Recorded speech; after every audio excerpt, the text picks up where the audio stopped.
Class, yesterday we started the chapter The Kings, Farmers and Towns.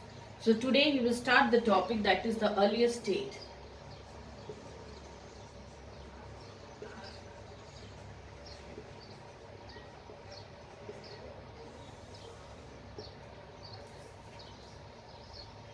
So you can see we are talking and we took the period here around 600 BCE to 600 AD. So we will study about the time period between 600 BCE to 600 AD. So when we talk about 6th century BC,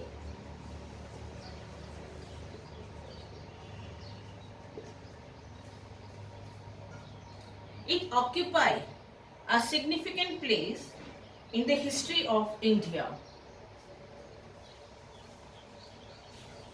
So Indian history, it underwent many important political, social, economic, religious changes during this period. So when we saw the 6th century BC, it showed many changes. Changes here you can find in the polity, in the economic, in the social and in the religious life. It underwent into many changes here, the 6th century BCE. So the historian, they suggest that from 6th century BCE onwards,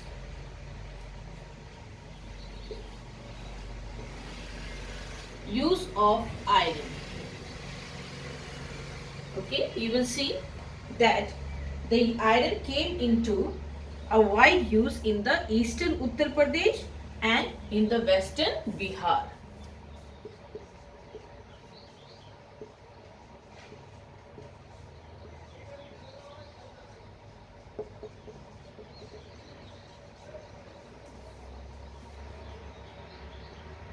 The importance of the warrior classes here, they started increasing the use of iron weapon. So here you will see use of iron.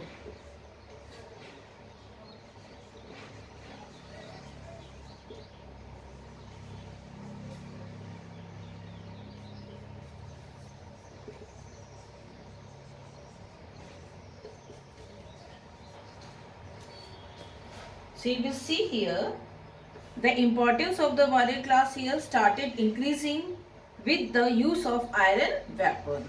Then you will see the peasant, they started growing far more grains with the help of this new agricultural tools and implement which is made up of iron. So the uses of this iron tools and implement, it resulted in expansion of the agricultural land. Okay, so you can see now it is used in war, in the agriculture tools and implements, and then you will see here that now this forest land, they are converted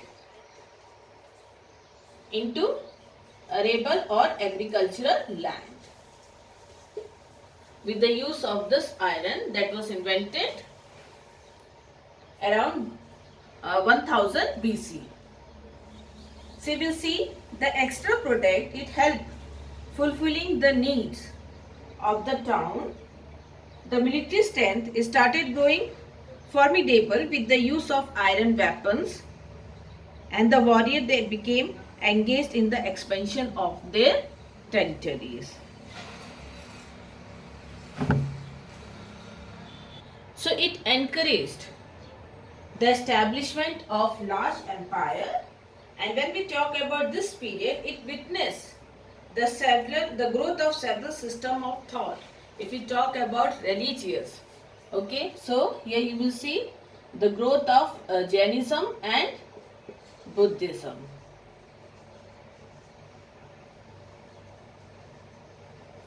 A new philosophy and the new idea that spread during this time. So when we talk about the earlier states, you will read about 16 Mahajanpads.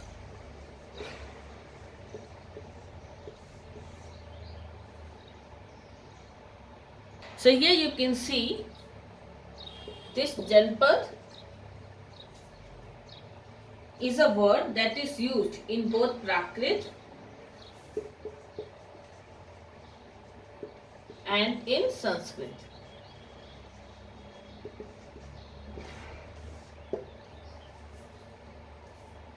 It means the land where a Jan here are the people, tribe, clan, okay, set its foot or they settle. So that we call here Janpad.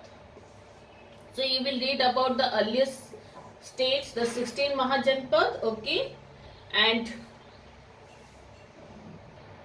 we come to know about the 16 Mahajanpad. It is mentioned in the text of Buddha and in Jaina.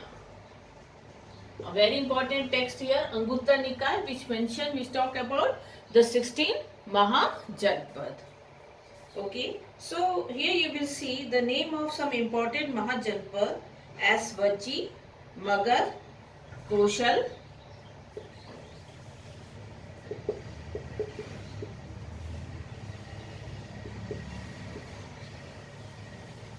Kasi, Ujjain,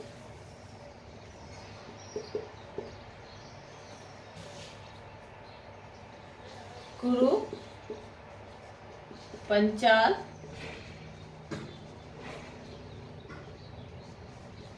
Avanti, Ang,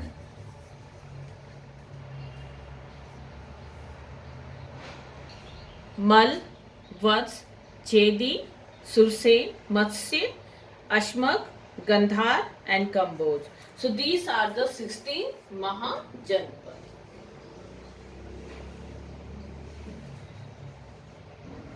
Vajji, Magadh, Koshal, Kashi, Ujjain, Kuru, Panchal, Ang, Mal, Vats, Chedi, Sursen, Matsya, Ashmak, Gandhar and Kamboj.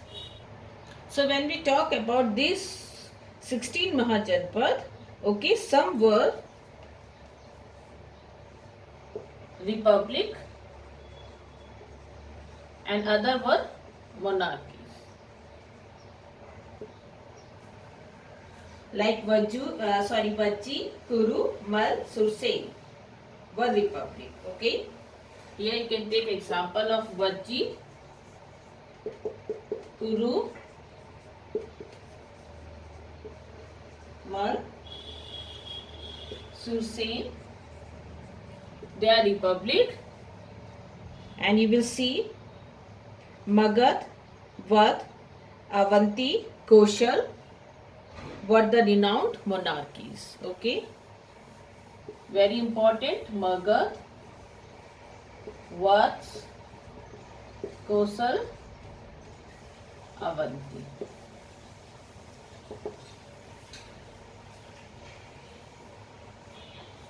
So the republic here, it was ruled over by the representatives of the people. And when we talk about the monarchies, by the hereditary kings, okay, or ruled by the kings. So here you will find some republics, they were united in a confederacy. So here you will find some republics, they were united in a confederacy, okay, or in a union. For example, you can take the example of Vajji. Vajji was a confederacy of 8 clans. Okay, so you can take the example of Vajji. It was a confederacy of here 8 clans,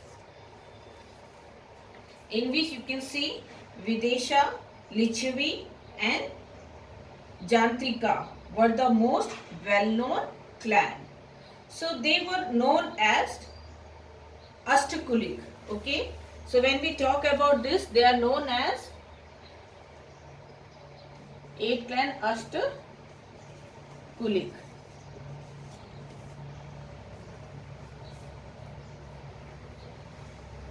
So the Jantrik had their capital at Kundagram. Mahavir Swami, the 24th and the last Tirthankars of Jain, was born at Kundagram and he belonged to the Jantrik clan. And Mahatma Buddha was associated with the Sakya Republic of Kapilvastu. So you will see here the Gand or the sons, they were oligarchies. Okay. So these Gand or the Sangh, okay, these are oligarchies where you can see the power here it was exercised. It's a form of government. You can find here where power is exercised by a group of men. So oligarchy, a form of government where power is exercised by a group of men that we call oligarchies. Okay. And every man of this group is known as Raja. So you will see here that the religious rite, it was performed collectively by all the Rajas. Then all the important issues, it was decided collectively after the discussion in Samiti. And then you will see all the elected or the eligible men would gather at a place to discuss the important issue.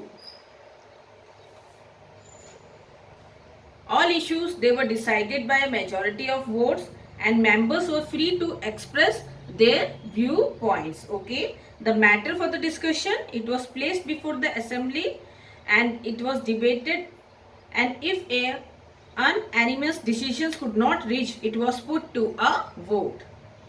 The members of the executive enjoyed some privileges. They were empowered to elect important members like Senapati and the treasurer. The Raja here collectively controlled the economic resource such as the land in the Gand or the Sangh. So when we talk about most of the Janpath had monarchical system of governance. So now we talk about the monarchical system of government, in which you will see the king or the kingship was hereditary and the king was the supreme authority. He was the very important in the administration, and you can see all power are concentrated in his hand.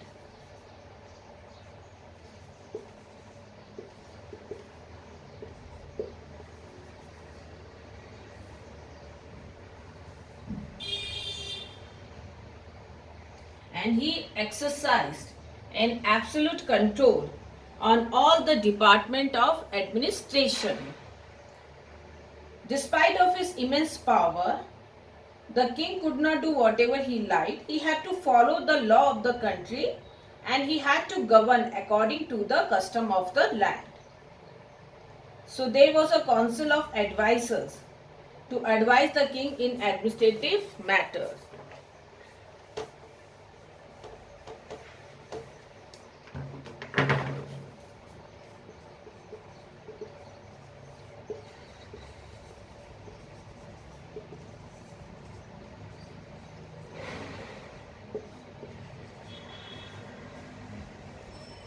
Advisor or the ministers, okay, to advise the king in administrative matters. You can see he was not bound to act accordingly. And then Purohit and Senani, here they enjoyed very significant place in the administration. Here comes the Purohit and the Senani. So they enjoyed a very significant place, okay, in the administration. Purohit, when we talk about Purohit, he was the minister of the religious affair.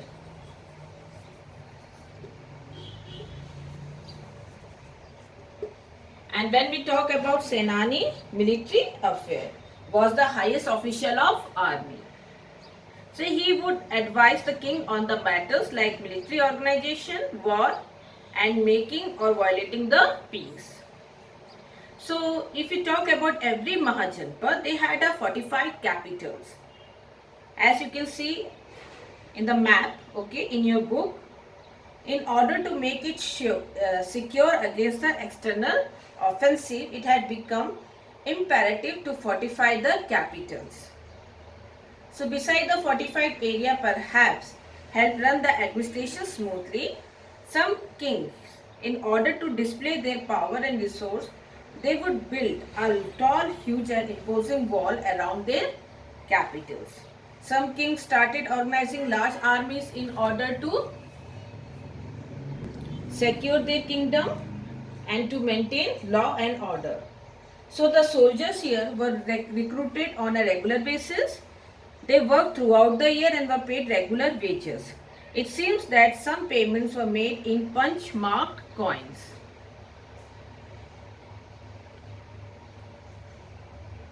So now you will see the resources were required, okay, required in order to maintain the fortified capitals and to meet the expenses of army. To run the administration, they need the resources.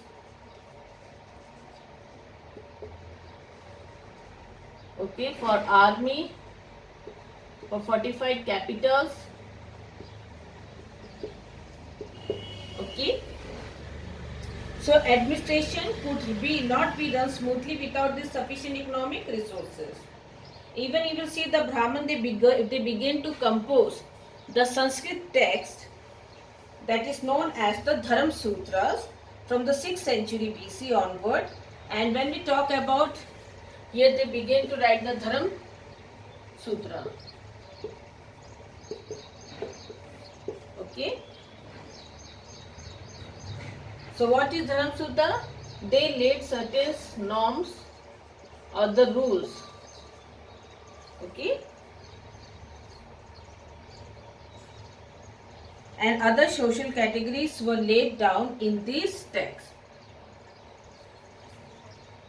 So Dharam Sutra is the code of social behavior. Okay. And when we talk about the rulers, you can see the rulers were ideally expected to be Kshatriya, Kshatriya one. And here the ruler, they were advised to collect taxes and tributes. Okay. So they will collect taxes and tributes from peasants, artisans and traders.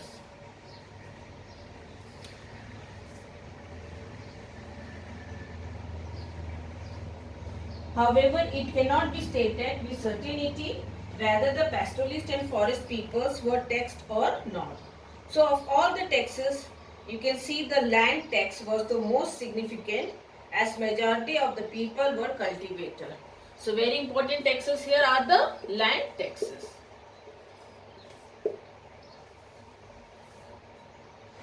So they paid to state a part of the production as a land tax. Okay. So they used to pay the part of the production as a land tax.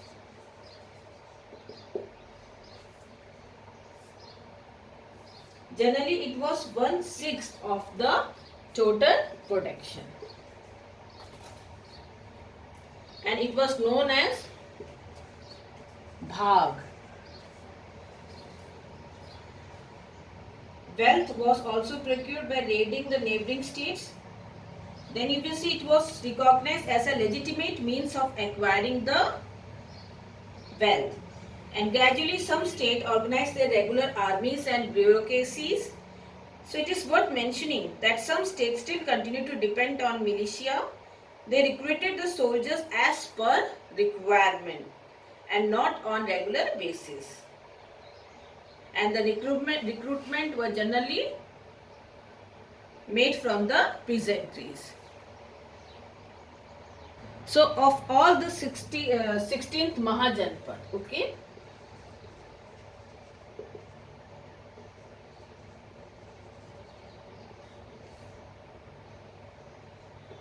Magad,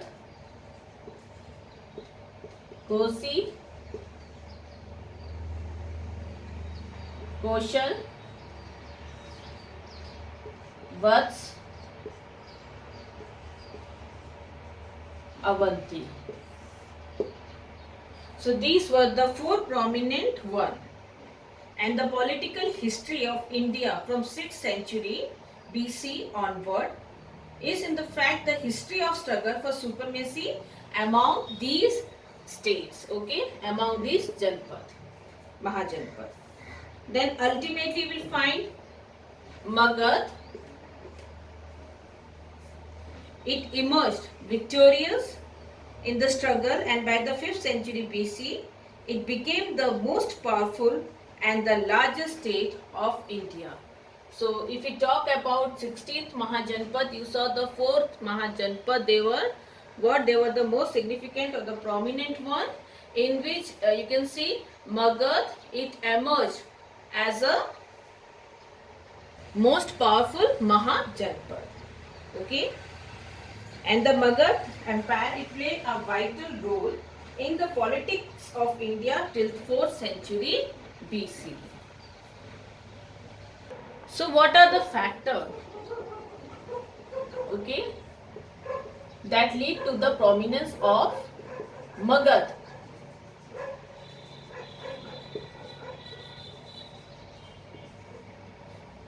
So what are the factors here responsible for that lead to the prominence of Magad?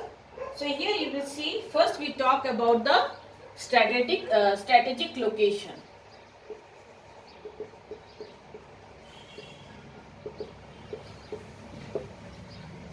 Okay, strategic location, you will see its geographical position contributed greatly in the expansion of Magad.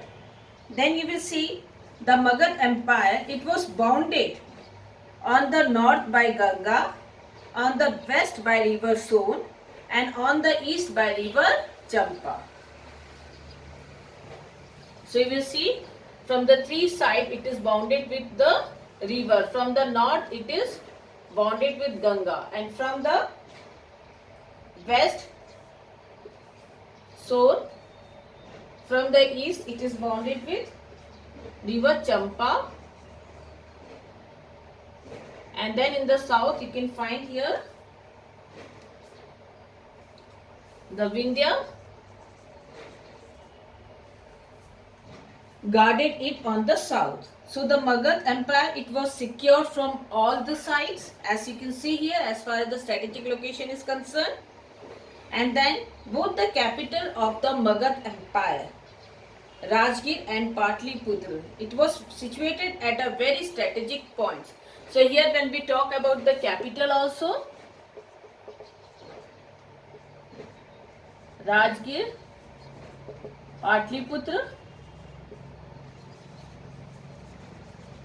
it was located at a strategic point.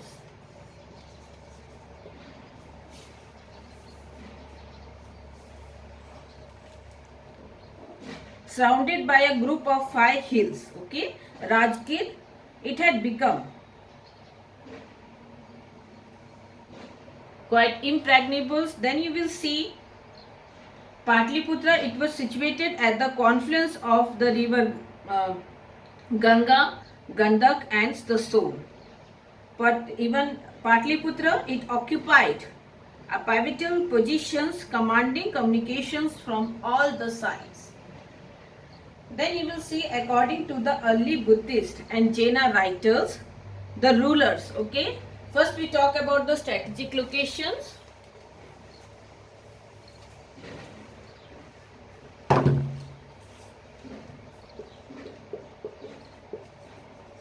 Then you will see the rulers here,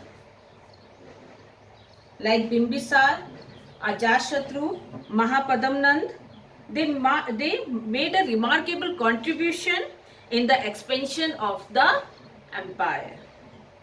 So by their policies, they expanded and strengthened their kingdom, and they transformed it into large empire.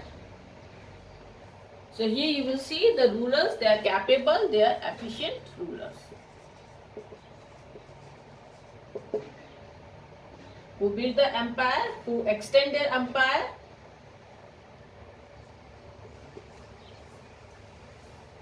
And then you will find the huge deposits of iron.